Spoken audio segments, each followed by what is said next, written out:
starting with a very important topic, that is limiting and access reagents.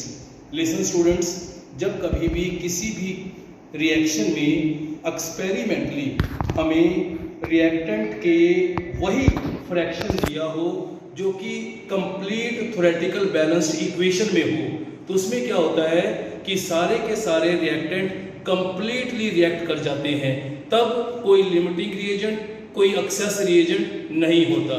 पर अगर किसी भी एक्सपेरिमेंटल स्टडी में हम वो वाला फ्रैक्शन प्रोपोर्शन नहीं लेते जो प्रोपोर्शन बैलेंस्ड इक्वेशन में है, लिसन कैसे। फॉर योर प्रैक्टिस कि हमारे पास सपोज हैबस प्रोसेस है, हम कहेंगे कि अगर हमारे पास N2 gas plus hydrogen gas बेटा कंबाइन करके दे रही है अमोनिया गैस, हम इक्वेशन को बैलेंस करेंगे। नाइट्रोजन 2 बेटा हाइड्रोजन 6।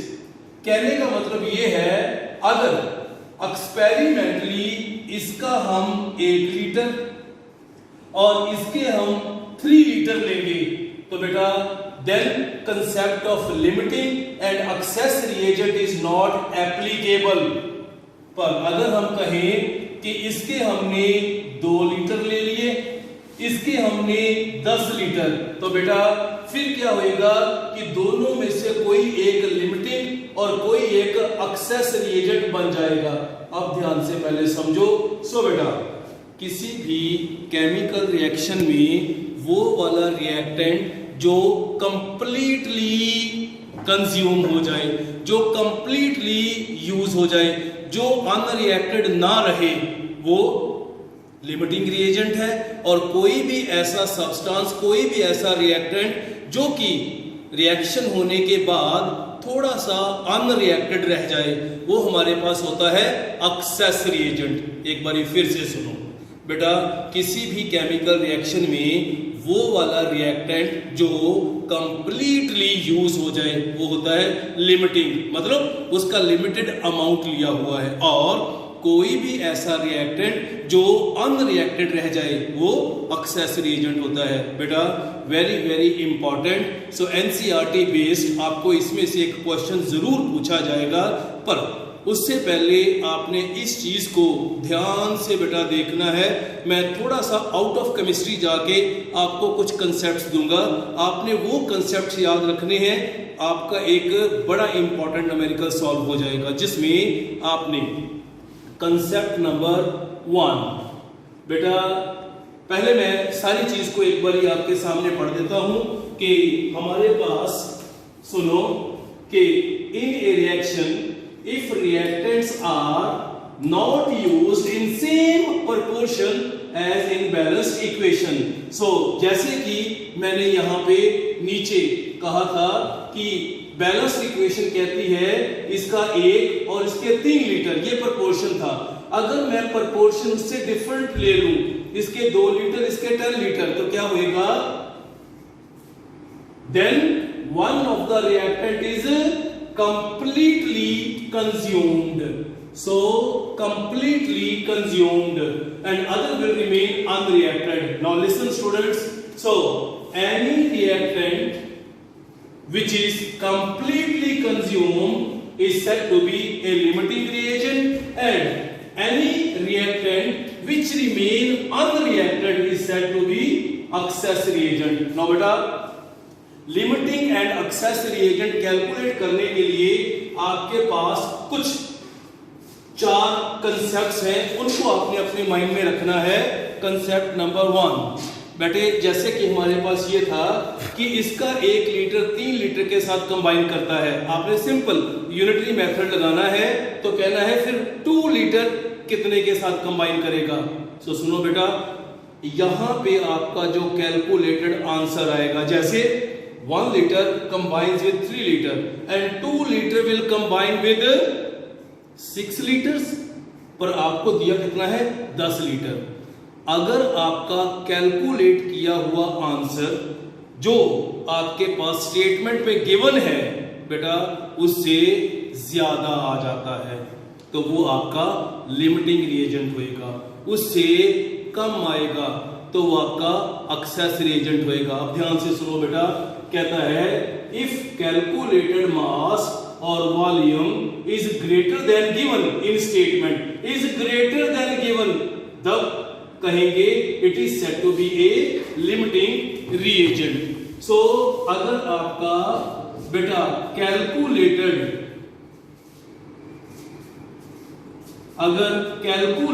मास या कैलकुलेटेड वॉल्यूम, कैलकुलेटेड मास या कैलकुलेटेड वॉल्यूम बेटा जो स्टेटमेंट में गिवन था उससे ज्यादा आ गया है, लिमिटिंग। अगर उससे लेसर है तो it will B access reagent. तीसरा कंसेप्ट याद रखो कि जब कभी भी आपको इसमें यह कहा जाए कि आपने वॉल्यूम या मास ऑफ प्रोडक्ट निकालना है तो वो हमेशा लिमिटिंग रिएजेंट से निकालना होता है, क्योंकि एक्सेस रिएजेंट का कुछ अमाउंट अनरिएक्टेड पड़ा होता है, उसको हम यूज नहीं कर सकते प्रोडक्ट का मास या वॉल्यूम निकालने के लिए। और चौथा कंसेप्ट बेटा, अगर रिएक्शन कंप्लीट होने के बाद में आपको कहा जाए what will be the total mass और total volume of the reaction mixture, कुछ नहीं करना, जितना बेटा प्रोडक्ट बना है प्लस एक्सेस रिएजेंट का जितना अनरिएक्टेड रह गया है उन दोनों को प्लस कर दो तो आपके पास आ जाएगा total mass is equal to mass of the product formed plus mass of unreacted reagent, unreacted excess reagent. Similarly अगर इन टर्म्स ऑफ वॉल्यूम बोलना है तो कहेंगे कि total volume of the reaction mixture after completing of reaction will be equal to the volume of product formed plus volume of unreacted excess reagent. Now बेटा अब हम move करने लगे हैं कि इस टॉपिक के साथ एसोसिएटेड न्यूमेरिकल किस तरीके से आपको एग्जाम में पढ़े मिलेंगे। सो बेटा we have a numerical, so 3 liters of hydrogen and 5 liters of nitrogen are mixed to form ammonia gas. So beta first of all we have to construct a chemical equation for Haber's process. It was N2 gas plus 3 H2 gas combined to produce 2 ammonia gas. Listen students, अगर मेरे को कहा जाए कि इसमें balanced equation में fraction क्या है, इसको हम बोलते हैं इट इज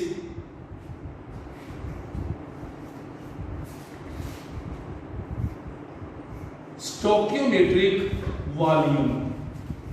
स्टोकियोमेट्रिक वॉल्यूम का मतलब है जो वॉल्यूम बैलेंस्ड इक्वेशन में हमें चाहिए था बेटा 1 लीटर नाइट्रोजन का और 3 लीटर हाइड्रोजन के कंबाइन होके दे रहे थे 2 लीटर अमोनिया के। अगर हमें कहा जाए कि फिर इसमें गिवन वॉल्यूम कितना है, उसने कहा है कि we have 3 liters of hydrogen, so हम उसी की फॉर्म में लिख लेते हैं। सो इट वाज पहले दिया हुआ उसने hydrogen gas, nitrogen gas. So हमारे पास equation 3 litre combined with 1 litre to give 2 litre of ammonia. Now given volume कितना है बेटा 3 litre of hydrogen and 5 litre of nitrogen. Listen बेटा, वेरी वेरी सिंपल, आपने सिंपली यूनिटरी मेथड लगा के इसमें से वॉल्यूम ऑफ नाइट्रोजन निकालना है। अगर वो वॉल्यूम गिवन से ज्यादा है लिमिटिंग, कम है एक्सेस, और अगर बिल्कुल उसके इक्वल ही आ गया, इक्वल तो नहीं आ सकता क्योंकि वो तभी आएगा जब मैं जो प्रोपोर्शन बैलेंस इक्वेशन में वही लिया होता। देखते हैं बेटा, अब हमारे पास है A part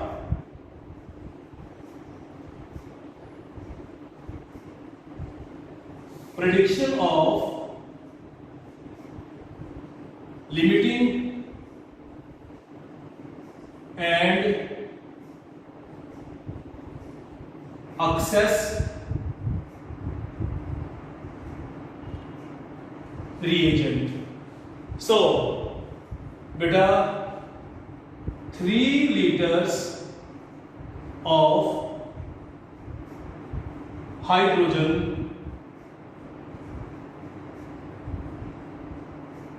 combined with 1 liter of nitrogen.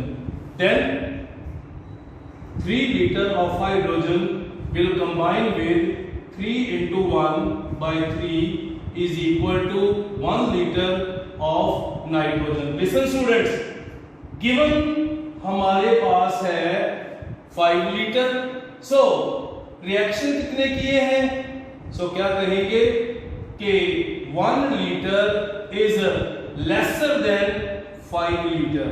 तो सर ने क्या बोला था कि जितना आपको स्टेटमेंट में गिवन है अगर उससे ज्यादा आ जाता तो लिमिटिंग और उससे हमारे पास कम है तो क्या कहेंगे कि इसमें लिमिटिंग रिएजेंट आ गया हाइड्रोजन और एक्सेस रिएजेंट आ गया नाइट्रोजन, जिसमें अगर आप ये कैलकुलेट करना चाहते हो कि इसमें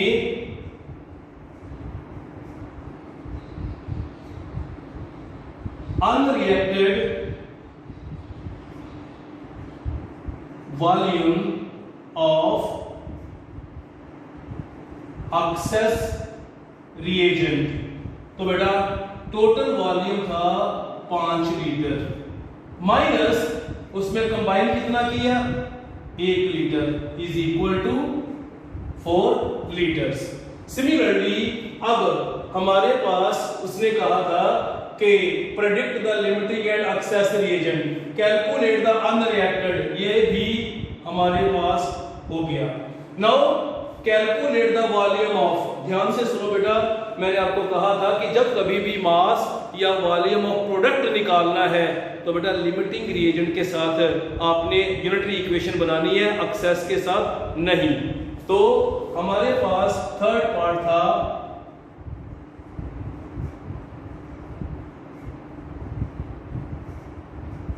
calculation of volume of ammonia.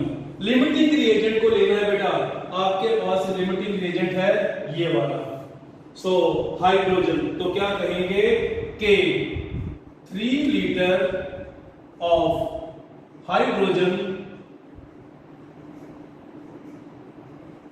Produces how much 2 litre of ammonia, then 3 liter of hydrogen will produce 2 into 3 by 3 is equal to 2 liter of ammonia. Is it? Now beta fourth part था कि what will be the total volume of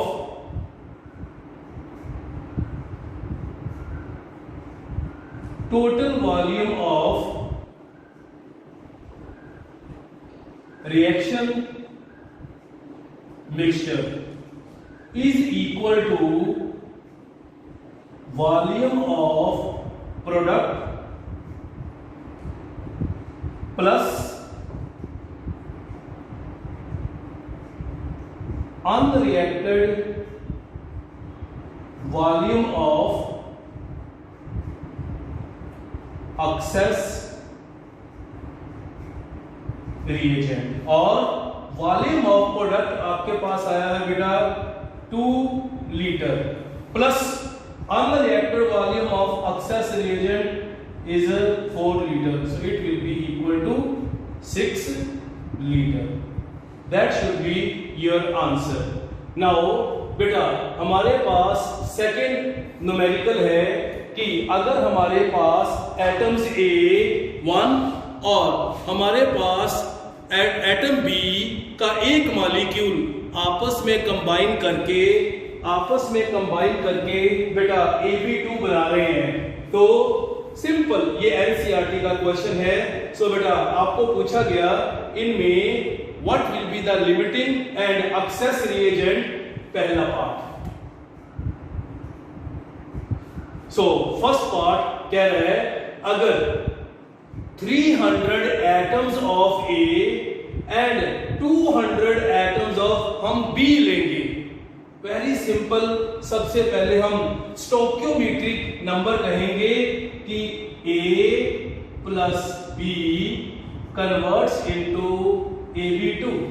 so equation क्या कह रही है कि इसका एक atom इसके एक मॉलिक्यूल से कंबाइन कर रहा है। तो बेटा इसके 300 कितने के साथ कंबाइन करेंगे?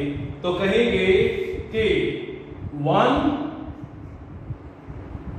Atom of A combines with 1 molecule of B। So फिर 300 atoms 300 atoms of A combined with 1 into 300 by 1 is equal to 300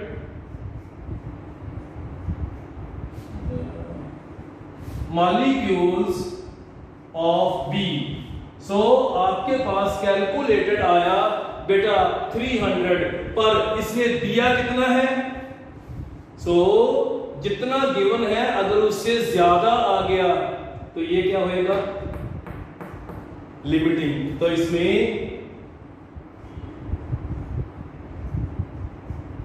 limiting reagent आ गया B2 एंड एक्सेस रिएजेंट आ गया A। सो सेकंड पार्ट के ऊपर move करते हैं बेटा। सो कह रहा है अगर 2 मोल इसके 3 मोल इसके साथ कंबाइन कर रहे हैं तो देखो बेटा हम कहेंगे A plus B2 converting into Ab2। Stoichiometry क्या कह रही है कि इसका 1 मोल इसके 1 मोल से कंबाइन करके इसका 1 मोल दे रही है। तो क्या कहेंगे कि 1 mole of A combined with 1 mole of B या B2, then उसने 2 moles दिए हैं बेटा, then 2 mole of A will combine with 1 into 2 by 1 is equal to 2 mole of B2। बेटा कैलकुलेटेड आपके पास 2 आ गया, पर गिवन उसने 3 दिया था। क्या बोला रंधावा सर ने? जब कभी भी कैलकुलेटेड गिवन से ज्यादा आए लिमिटिंग, अगर कम आए तो इट विल बी एक्सेस। तो इसमें कहा जाए कि आपके पास एक्सेस रिएजेंट क्या होएगा? It will B B2 and limiting reagent will be A। Similarly, बेटा we have third।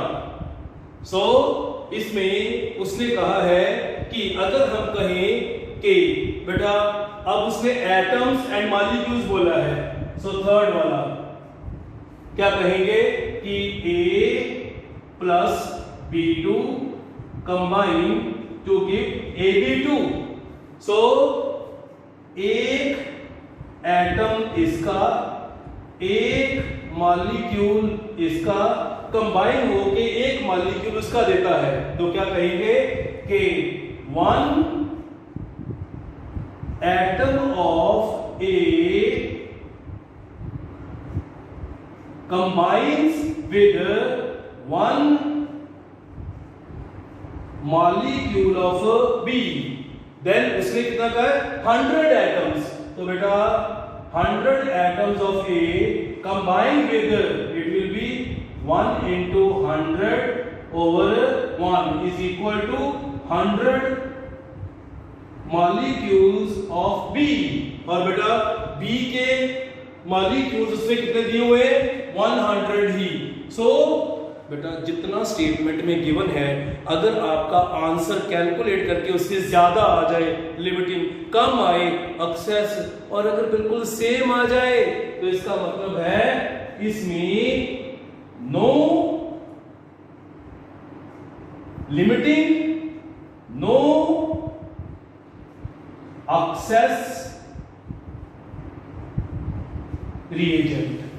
सो ये था बेटा आपके पास, जिसमें मैंने एक वाला न्यूमेरिकल उसके 4 के 4 पार्ट आपको सॉल्व कर दिए। एनसीईआरटी में बेटा ये 5 नंबर में क्वेश्चन पूछा जाएगा।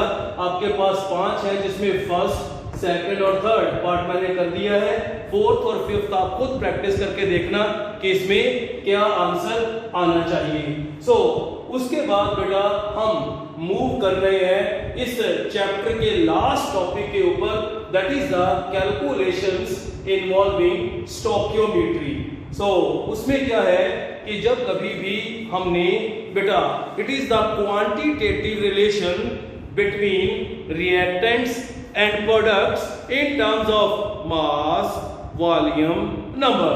का मतलब है रिएक्टेंट और प्रोडक्ट को जब हम क्वांटिटेटिवली, हम अमाउंट के बेस के ऊपर बेटा एक दूसरे के साथ रिलेट करके उनकी कैलकुलेशंस करते हैं, चाहे वो मास हो, चाहे वो नंबर हो, अगर चाहे वो मोल हो, चाहे वो वॉल्यूम हो।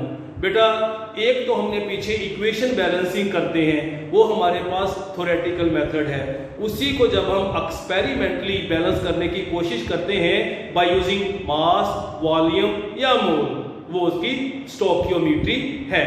सो जिसमें हमारे पास बेटा मैंने आपकी प्रैक्टिस के लिए 1, 2, 3 और 4 न्यूमेरिकल्स दे दिए हैं। सो इनमें से 2 न्यूमेरिकल्स मैं सॉल्व करूंगा, बाकी आपके प्रैक्टिस के लिए रहेंगे 2 numericals. Now we have first numerical, what mass of slaked lime we have calcium hydroxide, that is slaked lime, should be required by 4 grams of ammonium chloride.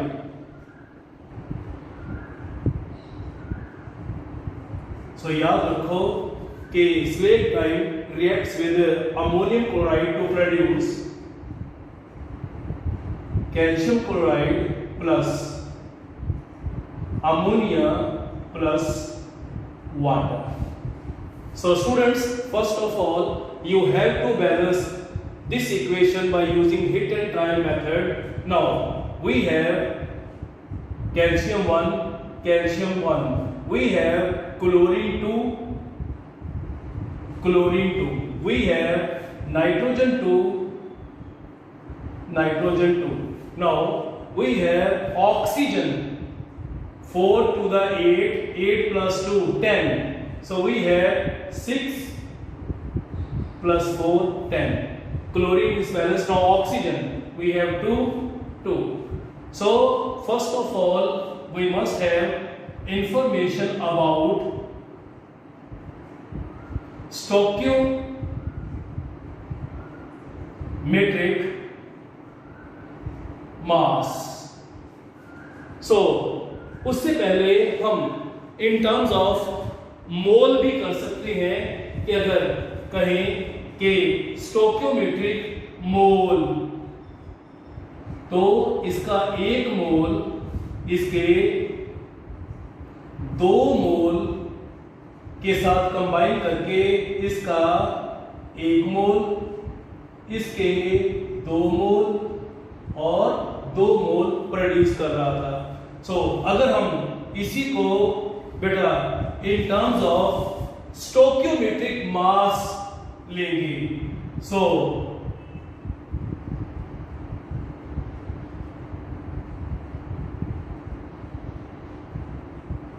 stoichiometric mass where calcium we have 40, oxygen we have 16 into 2 and hydrogen 1 into 2, so it will be equal to, plus करके देखो, 74 grams. So it will be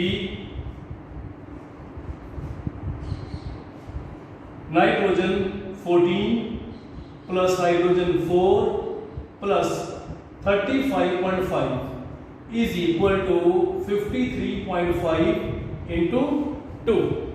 So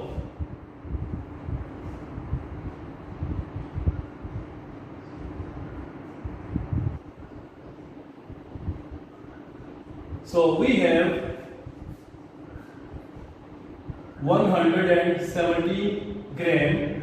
So we'll give 111 gram to give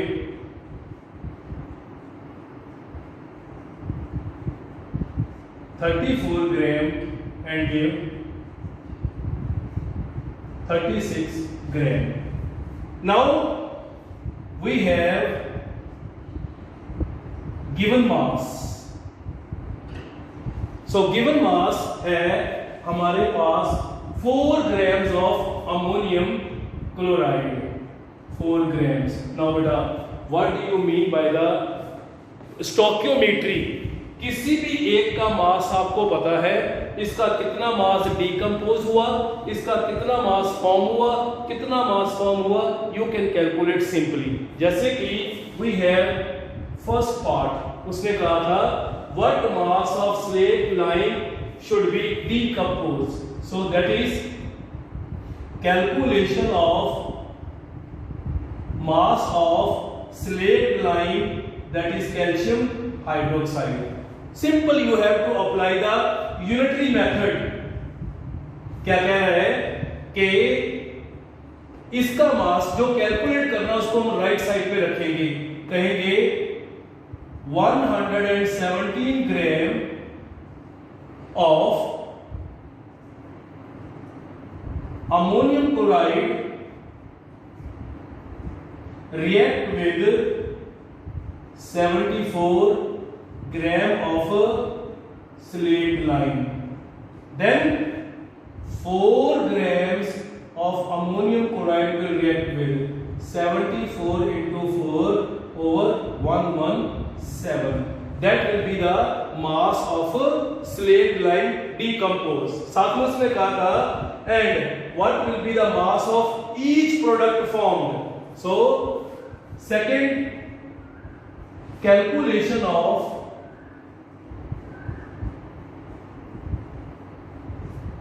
mass of calcium chloride formed.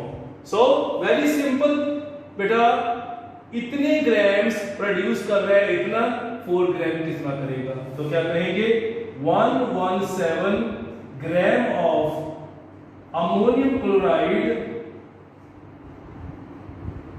Producers 111 gram of calcium chloride. Then 4 grams of ammonium chloride will produce 111 into 4 over 117. That will be the mass of calcium chloride in grams. Now we are moving to the numerical number third. Then what will be the mass of ammonia produced? Simply, so mass of ammonia, जिसमें बेटा 117 gram of calcium ammonium chloride producers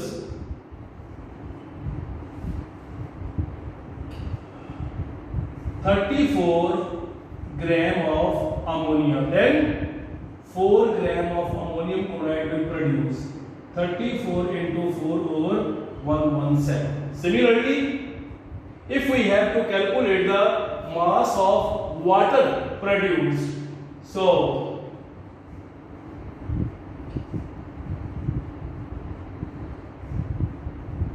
mass of water, so it will be again 117 gram of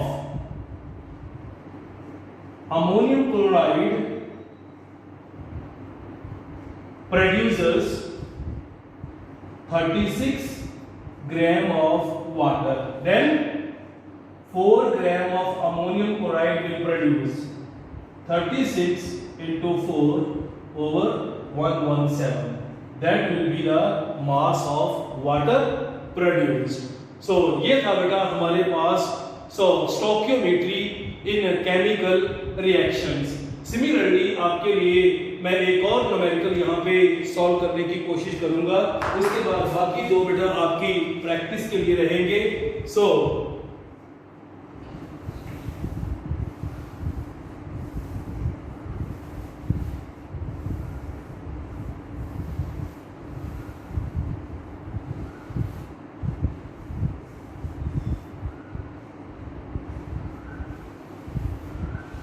बेटा फिर से एक बार देखो, इन numericals में एक थोड़ी सी डेफिशिएंसी ये रहेगी कि आप लोगों को इक्वेशन खुद बनानी पड़ेगी बेटा।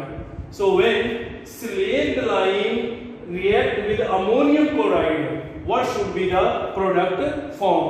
जैसे कि हमारे पास नेक्स्ट न्यूमेरिकल है, कहता है calculate the mass of iron which will be converted into its oxide. तो हम कहेंगे कि अगर हमने आयरन सॉलिड को बेटा कन्वर्ट करना है Fe3O4 में, साथ में उसने आपको एक और हिंट दिया है, उसने कहा है कि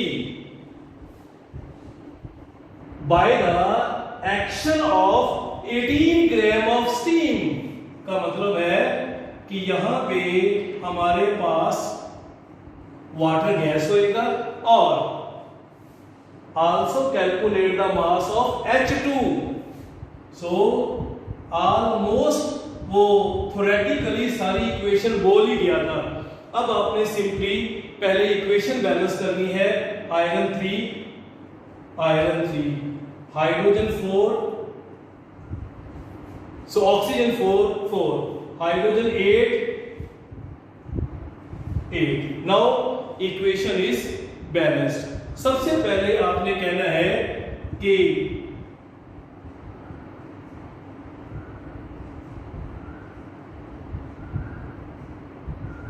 stoichiometric moles 3 मोल इसके, 4 मोल इसके कंबाइन करके दे रहे हैं 1 मोल इसका और 4 मोल इसके। जिसमें मास हमारे पास है 56 into 3। और कहा जाए कि अगर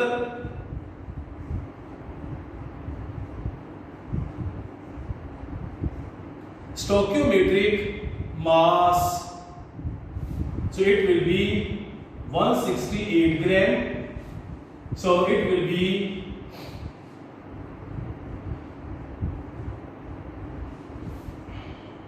72 grams of steam gives, numerical में इसके बारे में उसने कुछ नहीं कहा, हम इसको भी नहीं चलते, सो it will B 8 grams of hydrogen. सुनो बेटा, अब सबसे पहले देखते हैं कि उसने गिवन मास क्या दिया था। गिवन मास, सुनो बेटा, calculate the mass of iron which will be converted into its oxide by the action of 18 grams of steam। so first part में अगर हमने calculation of mass of iron, जो चीज कैलकुलेट करनी है उसको राइट हैंड साइड में रखो, तो क्या कहेंगे 72 gram of steam combines with 168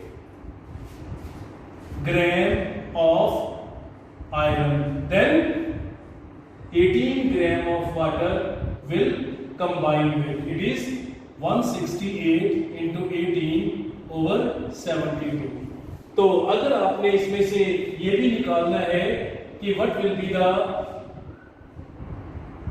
mass of hydrogen gas produced, तो उसके लिए फिर वही K 72 gram of steam produces 8 gram of hydrogen, then 18 gram of steam will produce 8 into 18 over 72. That will be the mass of hydrogen gas produced. So similarly बेटा आपने तीसरे numerical के लिए पहले इक्वेशन बनानी है, पहले स्टोकियोमेट्रिक मोल्स, फिर स्टोकियोमेट्रिक मास, उसके बाद गिवन मास और यूनिटरी मेथड लगा के इसी तरीके से आपने that was the stoichiometry in chemical reaction is the quantitative relation between reactant and products in terms of their number, mass, volume is said to be the stoichiometry in chemical reaction. Thank you very much. With this, your first chapter, that is the some basic in concepts in chemistry, so has been finished. Thank you.